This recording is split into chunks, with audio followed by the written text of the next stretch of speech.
Marwar bulletin देखने वाले सभी दर्शकों को चंद्रमोहन कल्ला का नमस्कार, राम राम ने खम्मा गणिसा।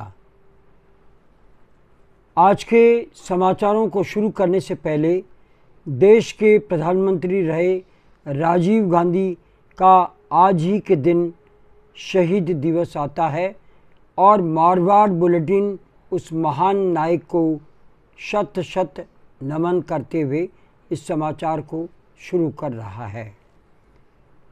दोस्तों, पांचवें चरण के बाद अब भारतीय जनता पार्टी हो या एनडीए हो या इंडिया गठबंधन हो, नंबर गेम का सिलसिला शुरू हो गया। नंबर गेम की राजनीति शुरू हो चुकी है।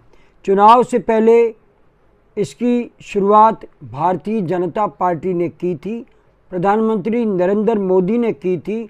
तब कहा गया था कि भारतीय जनता पार्टी को 370 सीटें मिलेगी और एनडीए को मिला करके 400 सीटों के पार इस बार ये गठबंधन जाएगा। अब पांचवें चरण के बाद अचानक इंडिया गठबंधन के नेताओं ने ये दावा कर दिया है कि हमें 300 सीटें मिलने जा रही है। ये दावा पांचवें चरण के बाद ही क्यों हुआ? क्या वास्तव में इंडिया गठबंधन को ये पता चल गया है कि हम सरकार बनाने जा रहे हैं, या आने वाले चुनाव में 2 चरण बाकी हैं, 114 सीटों पर चुनाव होना है? क्या इंडिया गठबंधन ये वोटर्स तक पहुंचाना चाहता है कि हम 300 सीटें ला रहे हैं, आप अपना वोट खराब ना करें? या फिर वास्तव में इंडिया गठबंधन बहुमत ला रहा है? इसी आकलन को लेकर के हम आज आपके सामने कुछ आंकड़े प्रस्तुत करेंगे, जिससे पता चलेगा कि वास्तव में आकलन में क्या निकल कर के निष्कर्ष सामने आ रहा है। हम आपको बता दें कि इसमें कुल मिलाकर के भारतीय जनता पार्टी और एनडीए का दावा है हम 400 सीटों के पार जाएंगे, और इंडिया गठबंधन का दावा है हम 300 सीटें लेकर के आएंगे।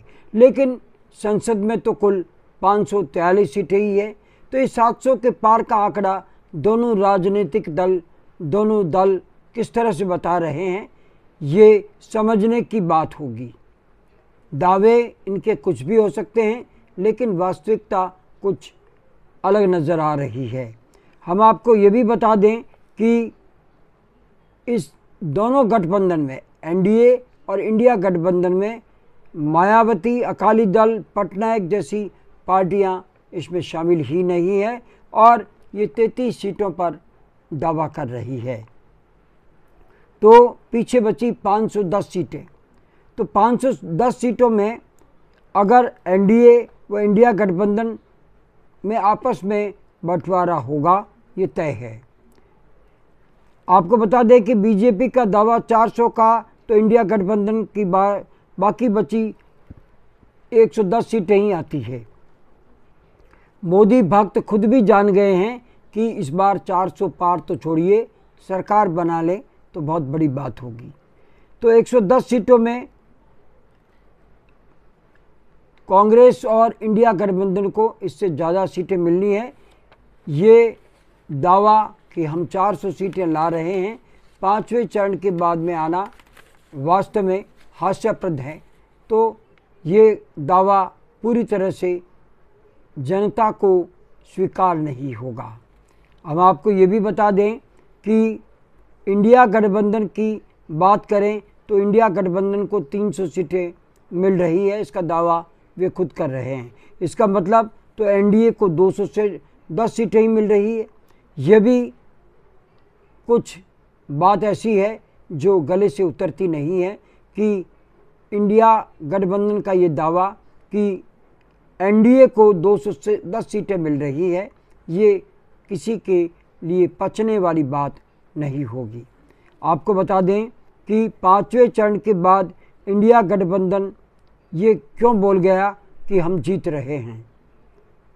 वो 250 सीटों में भाजपा को नीचे लाने का प्रयास जब चुनाव शुरू हुए थे तब कर रहे थे और प्रधानमंत्री नरेंद्र मोदी नहीं रहे इसका प्रयास कर रहे थे। अचानक ये 300 सीटें ला करके बहुमत में आने की बात कैसे करने लगे हैं, इसके लिए भी समझने की बात होगी कि फ्लूटिंग वोटर्स जो है, जो कभी भाजपा को कभी कांग्रेस को वोट देते हैं या गठबंधन को वोट देते हैं, उनको ये संदेश था कि भाई अपना वोट खराब मत करो और आप लोग इंडिया गठबंधन को वोट दो ताकि वो सरकार बना सके।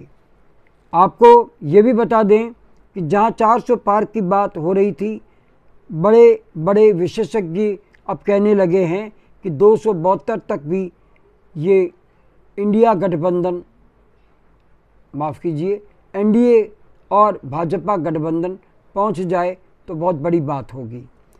विशेषज्ञ तो यहाँ तक कहते हैं कि एनडीए गठबंधन 240 से 250 सीटों पर सिमट जाएगा और इंडिया गठबंधन को अच्छा करने के लिए आपको ये भी बता दें कि कांग्रेस को सेंचुरी मारनी होगी, यानी शतक पार अगर कांग्रेस की सीटें आती है तो मान करके चलिए इंडिया गठबंधन बहुत अच्छा करने जा रही है।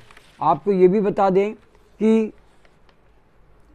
कर्नाटक में कांग्रेस को, अब हम बात जो कर रहे हैं कांग्रेस की बात कर रहे हैं, कांग्रेस 100 सीटें ला सकती है, इसमें किसी को शक नहीं है।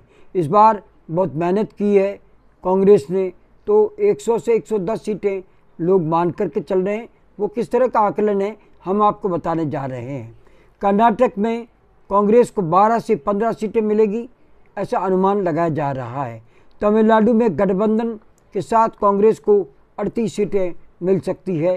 तेलंगाना में 8 से 10 सीटें, केरल में जो गत बार 20 सीटें थी, यूपीए को 19 सीटें मिली थी और कांग्रेस को 16 सीटें मिली थी, तो इस बार भी ये दोहराया जा सकता है।